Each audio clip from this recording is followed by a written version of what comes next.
It all began with a storm inside me. A storm so fierce it threatened to consume everything I held dear.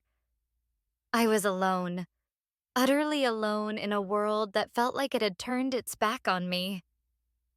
The weight of the secret I carried pressed down on my chest, suffocating me with every breath. Pregnant.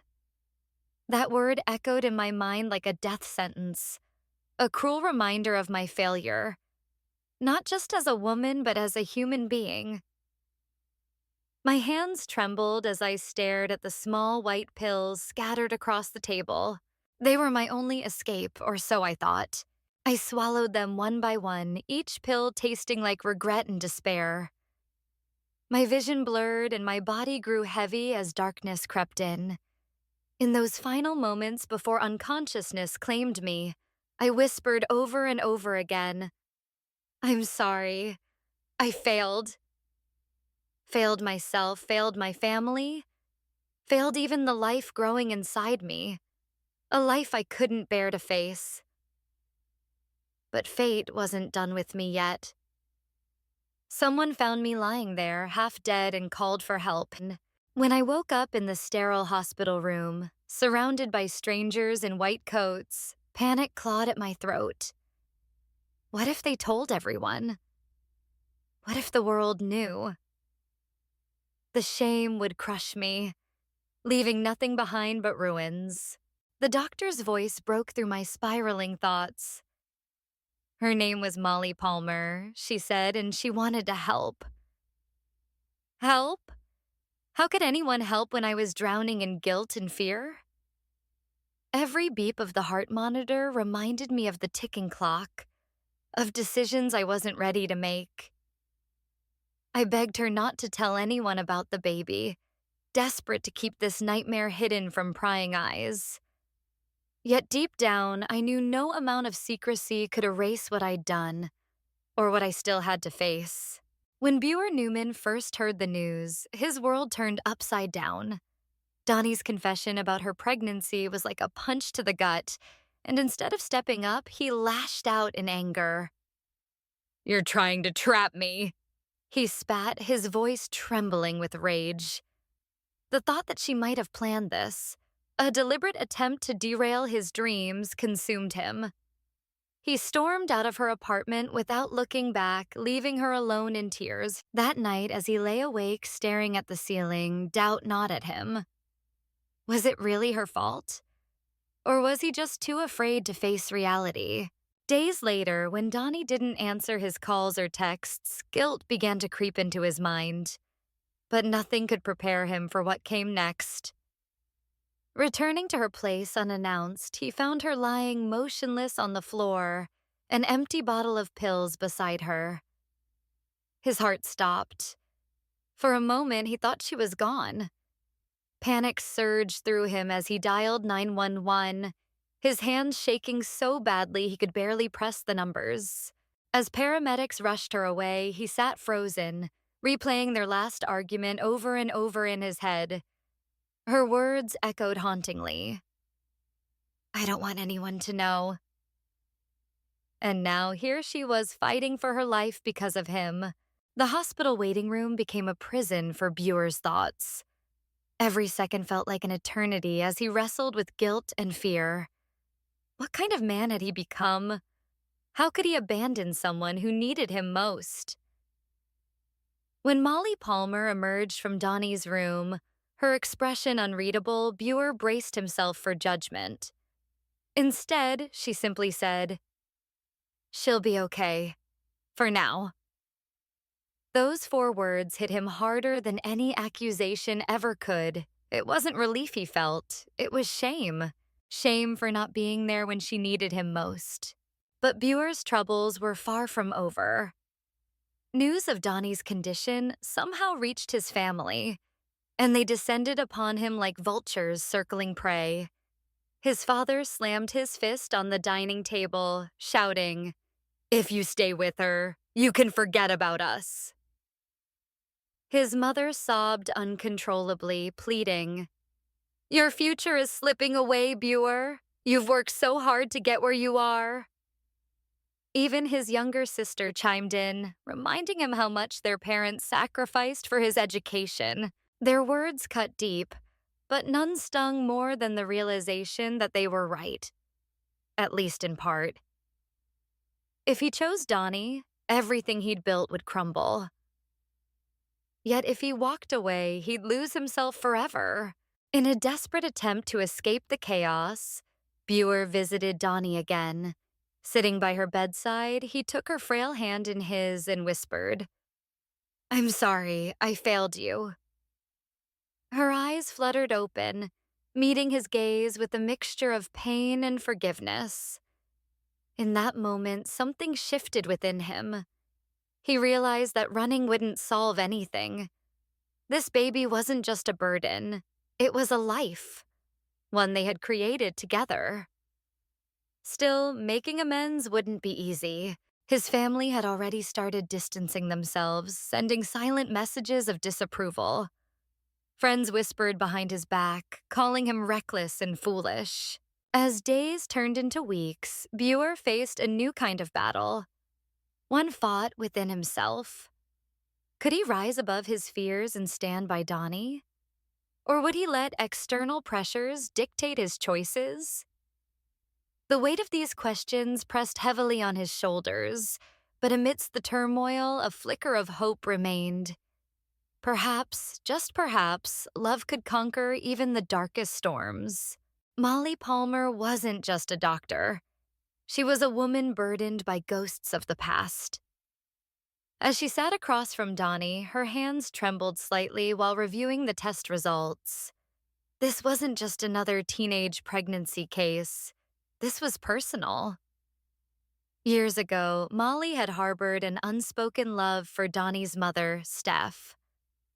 Their bond had been electric, magnetic even, but Molly never found the courage to confess her feelings. Instead, she watched helplessly as Steph disappeared one day, leaving behind only a 6-word note. "You're right. I'm leaving. Don't look for me."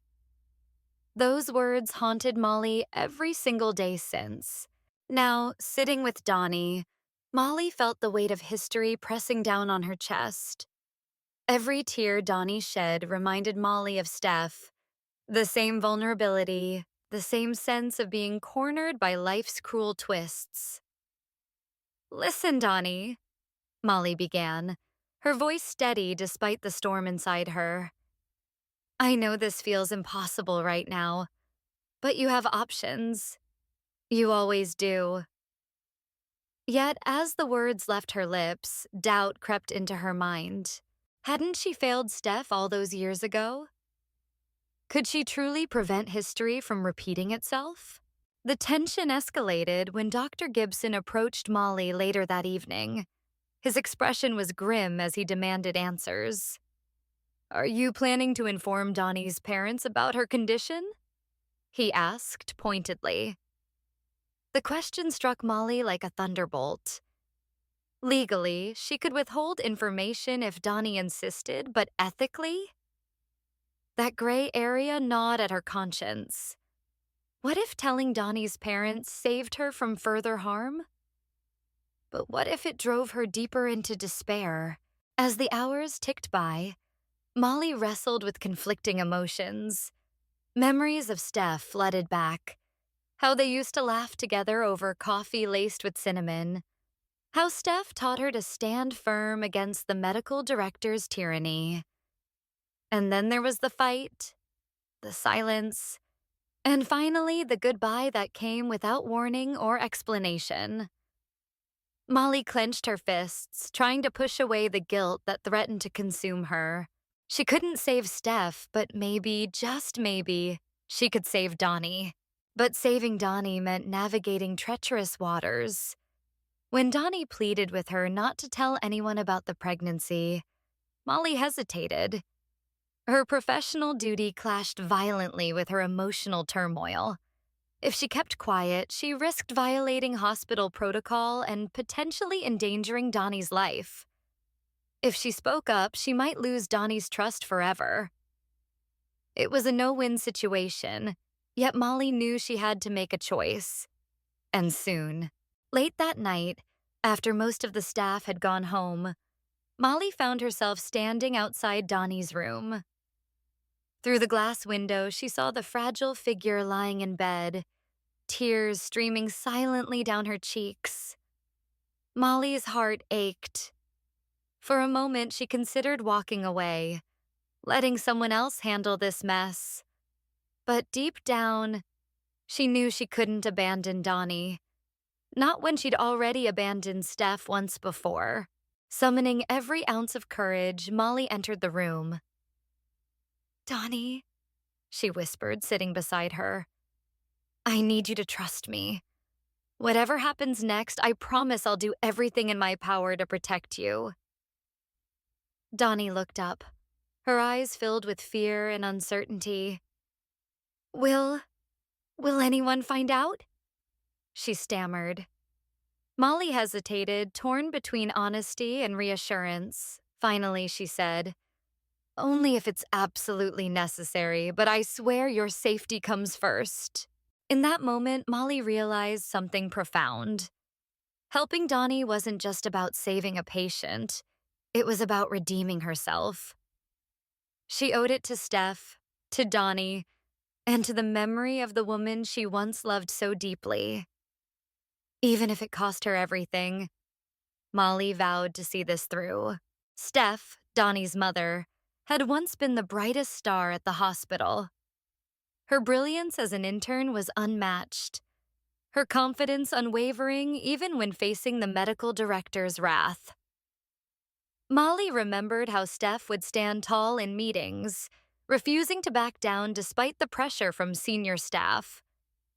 But all of that changed one fateful night, a night no one dared speak about openly, but everyone whispered behind closed doors. Molly had pieced together fragments of the truth over the years, though it wasn't until recently that she uncovered something concrete.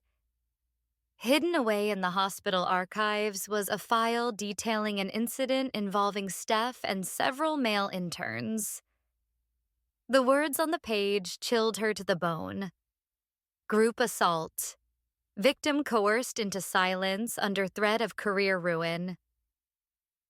Among those listed as perpetrators was none other than Dr. Harold Gibson, now the hospital's chief administrator. The revelation hit Molly like a freight train. For years, she'd worked under him, respected him, and trusted his leadership. Now, knowing what he'd done, every interaction they'd ever had felt tainted.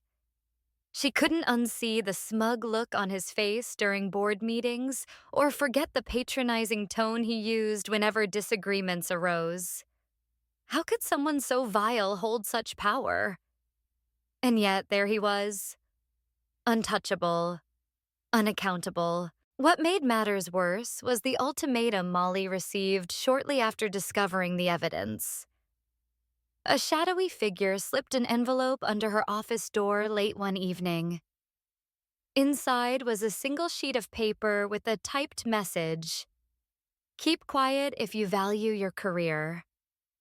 It wasn't signed, but the implication was clear. This wasn't just a warning, it was a threat. If Molly spoke out, her reputation would be destroyed, her dreams of advancing in medicine shattered forever. Her hands trembled as she held the note, tears streaming down her face. Why did justice have to come at such a steep price? Yet deep inside, a fire ignited within her.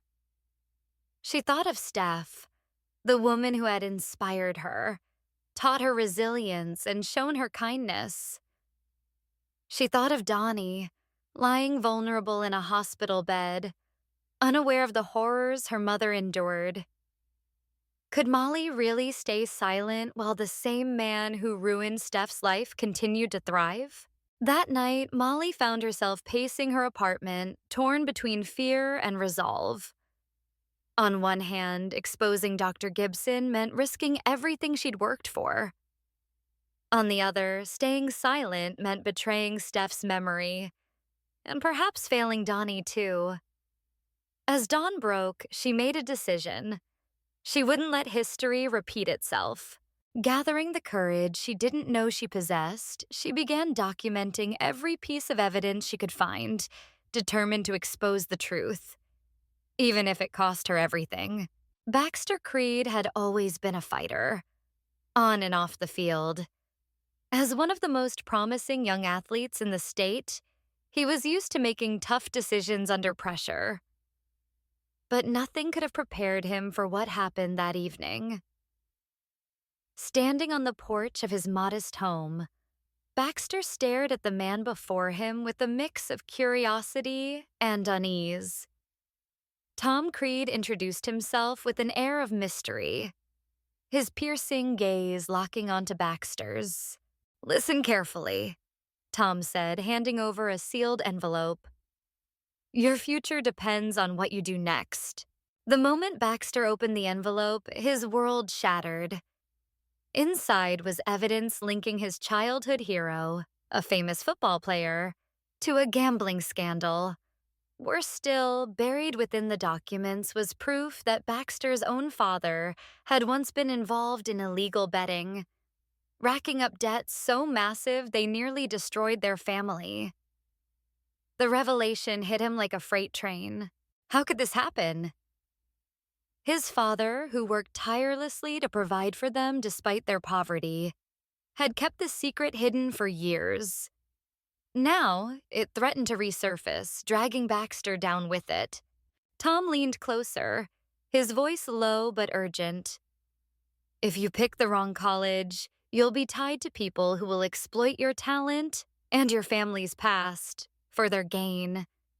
This isn't just about football anymore. It's about survival." Baxter's mind raced as panic set in. He thought about his mother, whose hands bore calluses from years of cleaning houses, about his younger siblings counting on him to break the cycle of hardship. Could he risk everything by choosing the wrong path? As the clock ticked away, Baxter felt the weight of responsibility pressing down on him. Every decision carried consequences far beyond himself. If he chose the prestigious university offering a full scholarship, he might unknowingly align himself with corrupt forces eager to manipulate him. On the other hand, rejecting the offer could mean losing his only chance at a better life, not just for him, but for his entire family.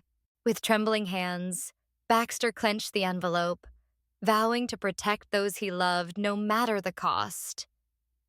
For the first time in his life, the game wasn't just about winning or losing, it was about redemption. The weight of failure pressed down on Mr. Harrison's shoulders like an invisible force, crushing him slowly but surely. As Donnie's father, he had always prided himself on being a protector, a man who could shield his family from the storms of life. Yet here he was, sitting alone in his dimly lit kitchen with an empty bottle of whiskey beside him, replaying every moment he'd failed her. He remembered the way Steph, his wife, Donnie's mother, had walked out that door years ago, her eyes filled with pain and resignation. She hadn't even looked back. And now history seemed to repeat itself as he watched his daughter lie unconscious in a hospital bed, fighting for her life because of choices she felt too afraid to share with anyone. Every sip of alcohol burned not just his throat, but also his soul. The guilt consumed him, gnawing at his sanity. Why hadn't he noticed the signs? Why hadn't he been there when she needed him most? These questions haunted him day and night, driving him deeper into despair. At times he wanted to scream, to unleash the rage and sorrow bottled up inside, but all that came out were choked sobs. He couldn't forgive himself for losing Steph, and now he feared he might lose Donni too. Meanwhile, Molly wrestled with her own demons. Sitting in her office late one evening, she stared blankly at the wall, memories flooding back like a tidal wave. She recalled the laughter, the warmth, and the quiet moments she'd shared with Steph during their time at the hospital. but those memories were tainted by regret. I betrayed you, Molly whispered aloud, tears streaming down her face. I should have fought harder for you. Her mind raced with doubts. Was it possible to undo the mistakes of the past? Could she find the strength to confront the truth? Not just about Steph's departure, but about everything that followed? Her resolve was tested sooner than expected. One afternoon, while reviewing patient files in the staff lounge, Molly found herself face to face with Dr. Harold Gibson, the very man responsible for Steph's torment. His smug grin made her skin crawl. Still digging through old records, Palmer? He sneered, leaning casually against the counter. Molly clenched her fists, anger bubbling beneath the surface. For years, she had avoided direct confrontation, burying her resentment deep inside. But this time was different. This time, the stakes were higher. You're pathetic, she spat, her voice trembling with fury. Do you even realize what you've done? What you took from her? Gibson's smirk faltered briefly before returning, colder and more menacing. Careful, Molly, he warned. You don't want to ruin your career over something so trivial. Trivial? The word ignited a fire within her. Before she knew it, she was inches away from him, her hands shaking with rage. Trivial? You destroyed her life. You silenced her. For a split second, Molly considered revealing everything, exposing the truth about Gibson's crimes to the entire hospital. But reason prevailed. Barely. Taking a step back, she forced herself to breathe, reminding herself of the consequences. If she acted rashly, she risked losing everything, including her ability to protect Donni. Still, the encounter left her shaken, her heart pounding like a drum in her chest. She realized then that justice wouldn't come easily. It would require patience, courage, and sacrifice. The decision to keep the baby was both a triumph and a daunting challenge for Donni and Buer. As they sat together in the cramped kitchen of their tiny apartment, the weight of reality began to sink in. The walls around them felt like they were closing in, not just because of the limited space, but also because of the judgmental stares they knew awaited them outside. We'll make it work, Buer said firmly, though his voice betrayed a flicker of uncertainty. Donni nodded silently, her hands resting protectively over her growing belly. She wanted to believe him, but the road ahead seemed insurmountable. Their first hurdle came when they realized they couldn't stay in their current neighborhood. Whispers had already started spreading among neighbors, each one sharp enough to cut through their fragile resolve. They needed a fresh start, a place where no one knew their story. But finding affordable housing while juggling medical bills and daily expenses proved nearly impossible. Late nights turned into endless arguments as frustration bubbled over. I can't do this alone, Donni cried one evening, tears streaming down her face. Buer clenched his fists, guilt washing over him. He had promised to be there for her, yet every setback made him question whether he was strong enough to fulfill that vow. Meanwhile, Molly and Mr. Harrison's tentative reconciliation unfolded with its own set of challenges. Sitting across from each other in the hospital cafeteria, an awkward silence stretched between them. I failed her, Mr. Harrison admitted, his voice barely above a whisper. Steph, Donni, I let them both down. Molly hesitated before responding, her heart heavy with memories of Steph, the woman who had once been her guiding light. You're not the only one who feels that way, she confessed softly. But maybe we can still fix some of what went wrong. Their conversation was interrupted by a commotion near the entrance. A group of doctors, including Dr. Gibson, stood huddled together, their expressions grim. Molly's stomach churned as she caught snippets of their discussion. Something about leaked documents implicating high ranking staff members in past scandals. Her mind raced back to the evidence she'd uncovered about Steph's ordeal. Had someone exposed the truth? And if so, what would happen next? Despite these mounting tensions, small glimmers of hope began to emerge. One afternoon, as Donni browsed secondhand furniture at a flea market, a kind elderly woman approached her. "You look like you could use a little help," the stranger said warmly, offering advice on affordable rentals nearby. For the first time in weeks, Donni allowed herself to smile. Similarly, during a therapy session arranged by Molly, Mr. Harrison opened up about his struggles with alcoholism, vowing to seek treatment. Though progress was slow and painful, it marked the beginning of healing for everyone involved. As dusk fell over the city, Molly found herself standing outside Donnie's new apartment building. Through the window, she could see Donni and Buer laughing together, their faces illuminated by soft lamplight. It wasn't perfect. It might never be, but it was a start. Taking a deep breath, Molly whispered to herself, "Maybe redemption isn't too late after all." The story of Donni, Buer, Molly, and Mr. Harrison is not just one of heartbreak and redemption. It's a testament to the enduring power of choice. Each character stood at a crossroads where decisions carried irreversible consequences. For Donni, the choice was whether to end her life or embrace motherhood despite the looming challenges. For Buer, it was choosing between abandoning his responsibilities or stepping up as a father. And for Molly, it meant confronting the painful ghosts of Steph's past while risking everything to expose the truth. These moments weren't merely tests of their strength, but reminders that every decision shapes our destiny. And sometimes we must face unimaginable cost for our mistakes. When Molly discovered the evidence linking Dr. Gibson to Steph's tragedy, she realized how deeply intertwined their lives were with the sins of the past. The scars left by betrayal, silence, and fear had festered for years, poisoning relationships and stifling hope.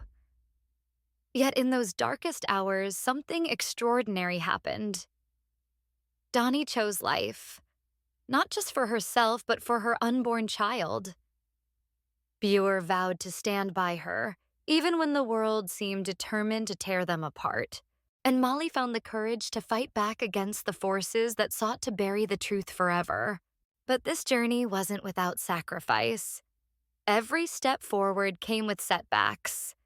Donni faced societal judgment. Buer grappled with guilt and self-doubt.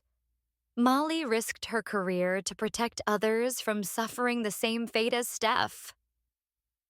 Even Mr. Harrison, haunted by his failures as a husband and father, had to confront his demons and seek forgiveness. Their stories proved that running from the past only prolongs the pain. Only by facing it head-on could they find redemption, and perhaps a glimmer of peace. Ultimately, the message of the story resonates like an echo through time. We cannot change what has been done, but we can choose how to move forward. It's a reminder that while the weight of our choices may crush us, they also hold the potential to transform us. In the end, hope lies not in erasing the past, but in learning to forgive ourselves and each other for the paths we've walked. Some people leave scars, others leave lessons. Burn and reborn stories that break you, then rebuild you.